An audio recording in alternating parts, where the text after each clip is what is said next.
Okay, second new video. You'll notice the topic has skipped over topic 3, if you've been paying attention.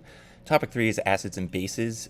It is in the slides that I've uploaded on Canvas, but it's really basic stuff, good to review before the test, but I'm not going to take time going over it. This is going to be a quick and dirty intro, if I can pull up the right thing, into organic chemistry and functional groups to help us with an assignment. We're going to start on Monday looking at some macromolecules. So, as we've discussed, apart from being mostly made of water, besides that, we're basically almost all carbon-based compounds, things with at least one carbon in them. If they have one carbon in them, we call them organic molecules, and we will put them into 4 main categories, which we will discuss more in future lectures. For now, just know that they are carbohydrates, which are like your sugars, lipids, which are your fats, proteins, which are protein, and then nucleic acids, which is like your DNA and RNA. But we're going to look more at the chemistry of these right now, and then we'll kind of look at the actual biological importance of them next week. So the carbon atom itself is very important because it can form 4 covalent bonds. Most things will want to form 1 or 2 bonds. Very, very few will do 4. Silicon, right below carbon on the periodic table, can also do 4. But because of this, able to make 4 bonds, we can make these huge different branching structures.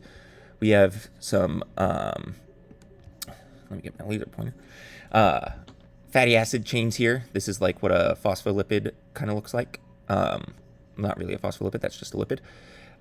Different branching structures. Benzene, it can form into a ring, it can be a line, and it can even fold into these weird globular shape protein things. The bonds here are really stable. Carbon compounds are not super reactive. When we have a bunch of them together, we call them hydrocarbons. They are just made up only of hydrogen and carbon. The hydro here is not water hydro, it's hydrogen hydro. And then they make all of these various structures that a lot of other things can't. And since biology cares about shape and structure, that makes carbon invaluable. So we can take a look at a few different compounds here. On the left, we can see testosterone, a hormone. It's a bunch of carbon rings fused together. One oxygen, that's it. Sucrose, which is table sugar, is glucose and fructose, I believe, made by an ether bond. Ether. I swear I know that is ester. Doesn't matter. But this forms 2 rings that have this like crooked bent shape. Both are basically just carbon, hydrogen, and oxygen, but they have very different shapes, and they will have very different effects in the body. Testosterone is a nonpolar molecule. Despite those 2 O's, it is still largely nonpolar because it is mostly carbon, whereas sucrose is it's not super polar, but it is polar molecule. You can dissolve sugar in water pretty easily. Okay, so we are going to be talking mostly about functional groups here, which are basically little keys and clusters of atoms that give us predictions to their chemistry and chemical properties. So they will often just take the place of a hydrogen. When we were doing our line drawings, I said if you don't see something, you just assume that it's hydrogen. So these can be really anywhere, but you'll tend to find them on the ends of carbon chains. And they are what we look to determine if something is going to be chemically reactive, polar, nonpolar, etc. So we get ethane here going to ethanol. It goes from hydrophobic to hydrophilic just with the addition of that O. Testosterone, again, we're back, and estrogen are very similar molecules. The only difference here is this little CH3 group here, which is called a methyl group. And then up here, we got the double bond O versus just the OH. So otherwise, they're basically the same, but those 2 small differences give obviously dramatically different effects, as estrogen is the female sex hormone and testosterone is the male sex hormone. But both males and females have both of these in them. So there are 6 main functional groups you're going to need to know. I'm just going to talk about them real quick. We'll do more with them in class. So we have the hydroxyl group, OH. This is your sugars, amino acids. It's a polar group. It can hydrogen bond. You'll see a lot of these. Then you get the carbonyl group. This is also polar. It's that C double bond O. That O will get a nice negative charge. You'll see this a lot in sugars. Carboxyl groups are kind of just the combination of both. It's a carbonyl and a hydroxyl, so we get carboxyl. This is a C double bond O with a COH here. These are polar, and actually even more than that, they are acidic. They will donate this hydrogen here. So we tend to find carboxyl groups in acids, so fatty acids, amino acids, etc. You don't need to memorize these, as you can see here, but they're helpful to be familiar with because it gives you an idea of what the molecule does or what its properties are. And then we get the amino group. This is another polar group, but it is basic instead of acidic. It will tend to accept hydrogens here. We'll find these in amino acids as well. That's where the amino part comes from. Sulfhydryl groups. This is a particular one because it is specifically an SH bond, and it's really only present in this particular amino acid, cysteine.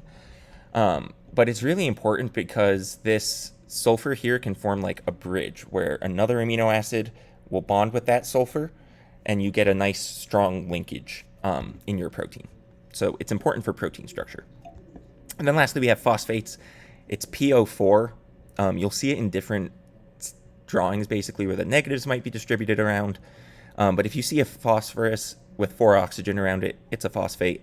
Very polar, very acidic. It will give up its hydrogens all the time.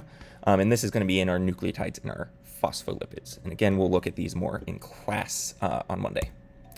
So why we care about these is they allow us to analyze these things called macromolecules. And let me just make sure I'm not running out of time here. Nope, I got 10 minutes. Macromolecules are big molecules that are made up of a bunch of repeating units that we call monomers.